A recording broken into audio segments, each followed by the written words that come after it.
మా డాక్టర్ గారు మంచిగా పంపిస్తాను. డాక్టర్ గారు అక్కడ పేషెంట్ వచ్చినటువంటి తను చాలా సివియర్ గా ఉంది. అవునా? ఎక్కడ వచ్చారు డాక్టర్ గారు పిలుస్తాను. అమ్మ డాక్టర్ గారు పిలుస్తాను. ఏమైంది అమ్మాయి? మా అన్నయ్య ఒంట్లో బాగాలేదు డాక్టర్ గారు.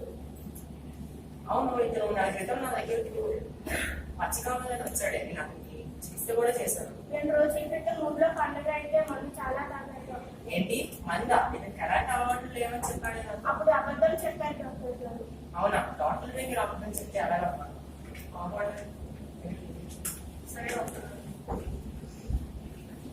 చూడమ్మా, పరిస్థితి ఎంతో విషయంలో ఉంది. 48 గంటలు దాటితే నాకు ఏమీ చెప్పలేదు.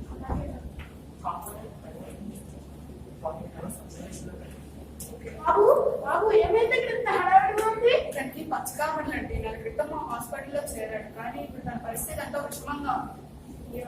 తను డాక్టర్ దగ్గర ఒక అబద్ధం చెప్పాడు. అది ఏంటంటే తనకు మందు సిగరెట్ అలవాటు ఉన్నట్టు డాక్టర్కి ఏనాడు చెప్పలేదు. ఇలా డాక్టర్ దగ్గర నిజాలను దాస్తారో ఏంటో. బాబు డాక్టర్ గారు కలవాలి ఉన్నారండి, ఒకసారి చూపిస్తాను. అలవాట్ల గురించి చెప్పలేదు. ఆరోగ్య పరిస్థితి ఏమన్నాయి? డాక్టర్ గారు పేషెంట్ వచ్చారు.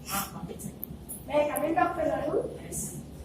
నమస్కారం డాక్టర్ గారు. నమస్కారం సురేష్. ఎలా ఉన్నా? నాకు కడుపు నొప్పులు వచ్చాక ఇప్పుడు ఆరోగ్యం బాగానే అంటే డాక్టర్ గారు ఖచ్చితంగా రాత్రి కానీ వచ్చినప్పుడు చాలా ఎక్కువ వస్తుంది డాక్టర్ గారు. మీరు మందులు వేసుకున్నాను. ఏమో డాక్టర్ గారు చాలా ఎక్కువగా వస్తుంది. అవునా? కూర్చొని చూస్తాం. లేదు డాక్టర్ గారు. ఎన్ని రోజులకి వస్తుంది? గత 4 రోజుల నుంచి వస్తుంది డాక్టర్ గారు నొప్పి. అదే మీరు చెప్పిన ఆహారం మందులు తీసుకుంటే కనుక మీకు ఇప్పటికే మొత్తం తగ్గిపోవాలి. తీసుకున్నాను, మరి ఏమైందో తెలియదు డాక్టర్ గారు. చాలా నొప్పిగా ఉంది డాక్టర్ గారు. అవునా? నేను మిమ్మల్ని ఒక ప్రశ్న అడుగుతాను, మీకు సమాధానం చెప్తారు కదా? చెప్తారు డాక్టర్ గారు. మీకు మరేమైనా అలవాట్లు ఉంటాయా? ఇచ్చి ఏ అలవాటు లేదు డాక్టర్ గారు. కానీ ఒక చిన్న అలవాటు ఉంది డాక్టర్ గారు. భోజనం చేసుకున్నాక మసాలా పాలు తీసుకుంటే ఒప్పుడం తగ్గి హాయిగా నిద్రపోతాను డాక్టర్ గారు. ఏంటి మసాలా పాన? బహుశా దీనివల్ల నేను మీకు ఇంకా పడుతుంది తగ్గలేదు. అయినా మీరు నా దగ్గర మొత్తం నిజాలే చెప్పాలి అని అబద్ధాలు చెప్తే ఎలాగండి? మసాలా పాన్ మీ ఆరోగ్యం ఎంత ప్రభావితం చేస్తుందో మీకు ఆ విషయం తెలుసా?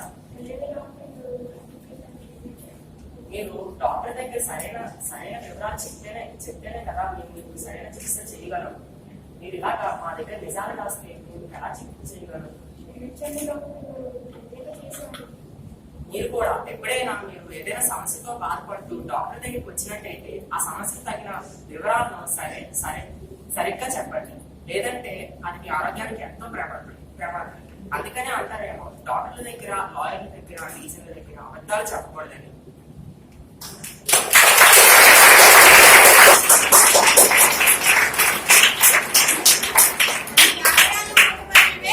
అన్ని వ్యవస్థలు స్తంభించిన వేళ, అన్ని దేశాలు స్వీయ నిర్బంధంలోకి వెళ్లిన వేళ, అందరూ కరోనా రక్కసి కోరల్లో చిక్కుకున్న వేళ మేమున్నామని ముందుకు నడిచిన వైద్య సిబ్బందికి వందనం.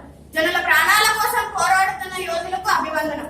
విధి నిర్వహణలో ఎన్నో ఎదురుదెబ్బలు తగులుతున్న నిద్రాహారాలు మాని నిరంతరం రోగుల సేవల్లో తరిస్తూ కుటుంబాలను త్యజించి నిత్యం రోగుల జీవితాల్లో వెలుగులు నింపుతున్న వైద్య సిబ్బందికి వందనం, అభివందనం.